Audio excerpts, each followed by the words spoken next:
ചോറിത്രയല്ലേ? തികഞ്ഞില്ലേ? ആ സമയത്ത് അവരെടുത്ത് വന്നു കയറിയെന്നൊരു വിചാരമില്ല. നമുക്കില്ലെങ്കിലും സാരിയില്ല. ഏട്ടൻ വരുമ്പോ ഊണ് കൊടുക്കണ്ടേ? സാരമില്ല, നമുക്ക് ഇത്തിരി അരി ഇടാം. കൊണ്ടേക്കോ. കേസ് കിട്ടിയില്ലെങ്കിലും ദിവസം 2 ജാമ്യ കേസ് കിട്ടിയ കുറഞ്ഞത് 200 റുപ്യ വീഴും. പോരെ? പോരാ, വെറും 200 റുപ്യക്ക് വേണ്ടിയായിരുന്നെങ്കിൽ ഏട്ടൻ പറയുന്ന പോലെ 2 കാളയെ പൂട്ടിയാൽ മതി. രാമൻകുട്ടി മേനനെ പോലെ നല്ലൊരു വക്കീലാവണം. അമ്പികേ കേക്കടി, രാമൻകുട്ടി മേനന്റെ ഒരു ഹിയറിങ്ങിന് 3000 കുറഞ്ഞ ഫീസില്ല. എന്റെ അമ്മേ, 3000? ആ, കളിക്കണ കളിയാ. കുറച്ച് ചോറിട്ട്.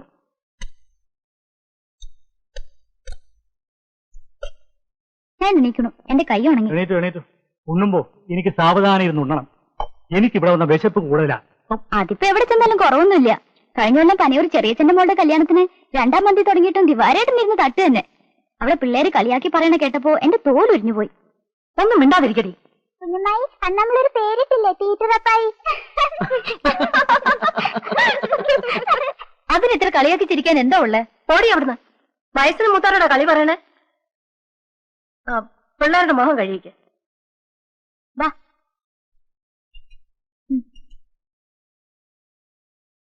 മതി തിന്നത്. ഹേയ്, അവളൊരു പൊട്ടത്തരം പറഞ്ഞതാടി. അതിന് നീ ദേഷ്യപ്പെടുകയൊന്നും വേണ്ട. ഊണ് കഴിക്കുന്നത് അവരവരുടെ തൃപ്തിക്ക് കഴിക്കണം. ദിവാകരന് ഇഷ്ടം പോലെ കഴിക്കും. എന്നാ പിന്നെ ഞാനും ഒന്ന് കൈ കഴുകിയിട്ട് വരാം. മാലോ, ദിവാകരൻ എപ്പോഴെത്തി? കുറച്ചു നേരമായി. ഇരിക്കല് വാര. ഊണ് കഴിച്ചോണ്ടിരിക്കുമ്പോ രാജാവ് വന്നാലും എഴുന്നേൽക്കണ്ടെന്നാ എന്തേ കുഞ്ഞമ്മാമേ? രാജാവ് വന്നാലും ഞാൻ എണീക്കില്ല. ഏട്ടൻ വന്നാ ഞാൻ എണീറ്റ് പോകും. ഇനി ഇരിക്കാലോ. 2 ദിവസം കൂടെ തീർത്തോളം. എന്നിട്ട് ഉപ്പില്ല മുളകില്ലാന്ന് പരാതി. ഞങ്ങളാരും പുറത്ത് വിൽക്കുകയൊന്നുമല്ല, കുടുംബത്തെ ആവശ്യങ്ങൾക്ക് തന്നെയാ എടുക്കണേ. ഏട്ടനിരിക്കൂ. നമുക്ക് ഒരുമിച്ചിരിക്കാം. കുഞ്ഞമ്മാമ ഇരുന്നോട്ടെ. എന്നാ കുഞ്ഞമ്മാമ വരുന്നോളൂ. കുഞ്ഞമ്മാമക്കല്ലേ വിശപ്പും ദാഹമൊക്കെ.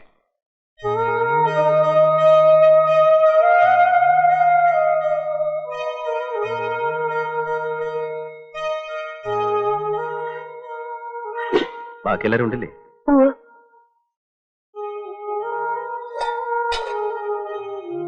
ഇനി പരിയിടാനൊന്നും നിൽക്കണ്ട. വിശന്നിട്ട് വയ്യ. അവലിരിപ്പില്ല ഇവിടെ? കുറച്ച് നനച്ചിട്ട്. നമുക്കിതൊക്കെ ശീലമല്ലേ?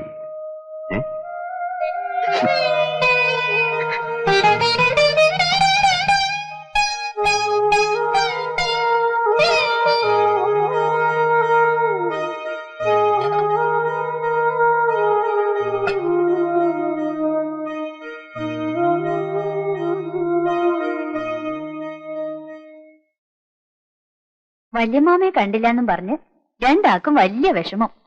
എന്താണ് കൊല്ലം? എത്രയിലാണ്? പറയടി വല്യമാമയോട്. 3ലേക്ക്. ഇവള് പഠിക്കാൻ മിടുക്കിയ. ഇവളെയും ചേർക്കണേ ഇക്കൊല്ലം. കൊല്ലം ഉണ്ണിമൂനെയും ചേർക്കണം. വീട്ടിലെ ശല്യം കുറയുമല്ലോ. എന്റെ മക്കളെ കൊണ്ട് ഒരു ശല്യം ഇല്ല. ഇവള് കലാകാരിയാ, പാട്ടൊക്കെ പാടും. വല്യമാമയ്ക്ക് ഒരു പാട്ട് പാടി കൊടുക്കുമോളെ.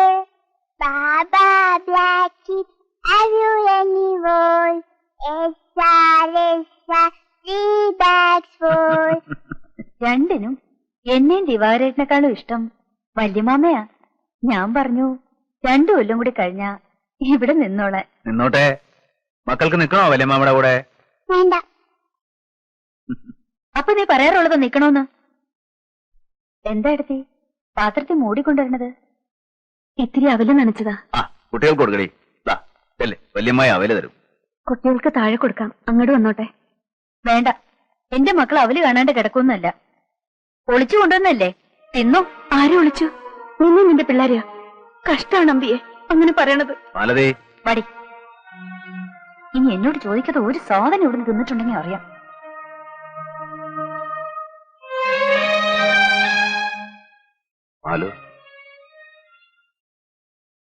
സാരല്ലടി, അവളൊരു പൊട്ടിക്കാളി എന്നറിയില്ല നിനക്ക്. അവളറിഞ്ഞു ഇത് നമ്മുടെ ഉച്ചൂണെന്ന്. നളിനിയോ? അവൾ അടുക്കളയിൽ ഇരുന്ന് കഴിക്കണം. അത് കണ്ട ഇനി അവിടെ ബഹളാവോ?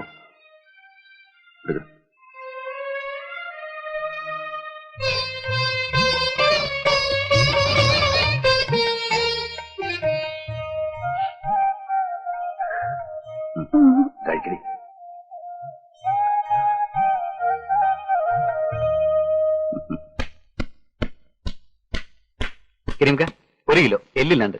ആരാ ബിരുന്നാര്? അമ്പികടത്തിയും ഭർത്താവും വന്നിട്ടുണ്ട്. അതോ എന്ന് വന്ന്? 3-4 ദിവസമായി. കരീമേ, കുറിച്ചു വെച്ചോ. ഈ മാസത്തെ പലിശ കാശ് കുറയ്ക്കാം. ഓ, അപ്പൊ കാണാം. ശരി. എന്റെയും ഇങ്ങടെ ഏട്ടന്റെ ഒക്കെ കായ് കൊണ്ട് തിന്നണ ഹമുക്കാണ്. കയ്യില് വരണ കാശൊക്കെ എങ്ങടാ പോണേന്നൊരു പിടിയില്ല. പുറമെ നിൽക്കണവർക്ക് ഇന്ത്യയിൽ പൂത്ത പണണ്ടെന്നാ ധാരണ. വലിയ മാളിയം വീടൊക്കെ അല്ലേ കാണണേ. നല്ല കാലത്ത് കാരണവന്മാരുണ്ടാക്കിയിട്ടതുകൊണ്ട് എത്ര പേർക്ക് വേണേലും താമസിക്കാം. അതെന്നെ മഹാഭാഗ്യം. ആ എഴുതി ആ കുട്ടികളെ ടോയ്ലറ്റിൽ മൂത്രം ഒഴിപ്പിക്കുകയും കക്കുസക്കരിത്തൊക്കെ ചെയ്യണേ. അല്ലാതെ പിന്നെ എന്റെ പുസ്തകമൊക്കെ എടുത്ത് ചീത്തയാക്കാതെ നോക്കണം. ഭയങ്കര വിലയാ ഓരോന്നിനും. നീ ഉരുകണ്ട, എന്റെ മക്കൾ അതൊന്നും തൊട്ട് നോക്കും കൂടി ഇല്ല. അതുകൊണ്ട് നീ പേടിക്കണ്ട. അവറ്റങ്ങളുടെ അച്ഛനായിട്ടില്ല പറ്റും. പുസ്തകം കണ്ടാൽ അയ്യേ ഏതാണ്ട് വൃത്തിയായിട്ട സാധനം കാണുന്ന പോലെ.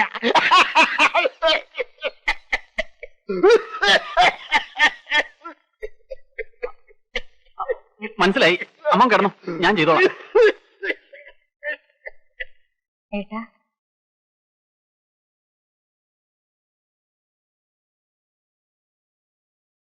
ഞങ്ങൾ വന്നിട്ട് ആഴ്ച 1 കഴിഞ്ഞു. ഏട്ടനൊന്നും പറഞ്ഞില്ല. ഞാൻ എന്താ പറയണ്ടേ? 3 ഏക്കർ ഭൂമിയും 24 പറക്കും നിലവല്ലേ ആകെയുള്ള മുതല്. അതിൽ നിന്റെ ഭാഗം തരണോണ്ട് എനിക്ക് യാതൊരു വിരോധവും ഇല്ല. വിറ്റാൽ ഈ മലമൂട്ടിൽ നല്ല വില കിട്ടില്ല. എന്നാ നിങ്ങൾ വന്ന് പണിയെടുക്കൂ, അതും ഉണ്ടാവാൻ പോണില്ല. എടുക്കുവായിരുന്നെങ്കിൽ ഇവന്റെ ഭാഗത്തിൽ കിട്ടിയ ഭൂമി പെട്ടാപ്പെട്ടവലേക്ക് വിട്ടുകളയോ? എടേ, ബുദ്ധിമുട്ടുകൊണ്ട് പറഞ്ഞു പോയതാണ്. ബുദ്ധിമുട്ട് ഇവിടെയല്ലേ ദേവാകര? നിന്റെ ഭാരം എന്താന്നാ കരുതിയ നീ? ഇത്രയും വലിയ കുടുംബം നോക്കണം. കൊല്ലം നിങ്ങൾക്ക് ചെലവുള്ള നെല്ലും അരിയും നാളികേരവും തരണില്ലേ? കുട്ടികളെ പഠിപ്പ്, നീ ഉടുത്തിരിക്കുന്ന മുണ്ടും ഷർട്ടും, ഇവൾക്കുള്ള തുണികള്, എന്തിന് തലയിൽ തേക്കാനുള്ള വെളിച്ചെണ്ണവരെ കൊണ്ടുപോകണല്ലോ ഇവിടുന്ന്. ഇതൊക്കെ ഈവളൻ ഉണ്ടാക്കണ ഈ കാണുന്ന മണ്ണെന്നാ. അത് ഭാവിച്ച് തരണമെന്ന് പറഞ്ഞാൽ തരാം. ഈ കുടുംബം നോക്കാൻ എനിക്ക് ബാക്കിയുള്ള മണ്ണ് മതി. പക്ഷെ അതോടെ തീർന്നു. പിന്നെ ഒരു കാന്താരി മുളക് ഇവിടെ നിന്ന് കിട്ടുമെന്ന് കരുതണ്ട.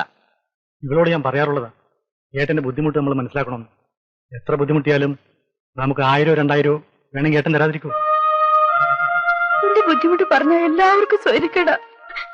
എന്റെ മക്കളെ ഗതി. അതൊക്കെ അങ്ങനെ നടക്കും. ഏട്ടൻ സമാധാനമായിട്ട് പോയി കിടന്നുറങ്ങും. ഞാൻ ഒരു 1000 ഉറുപ്പ്യ എങ്ങനെ ഉണ്ടാക്കി കൊടുക്കാന്നുള്ളത് പറഞ്ഞു. ഓ,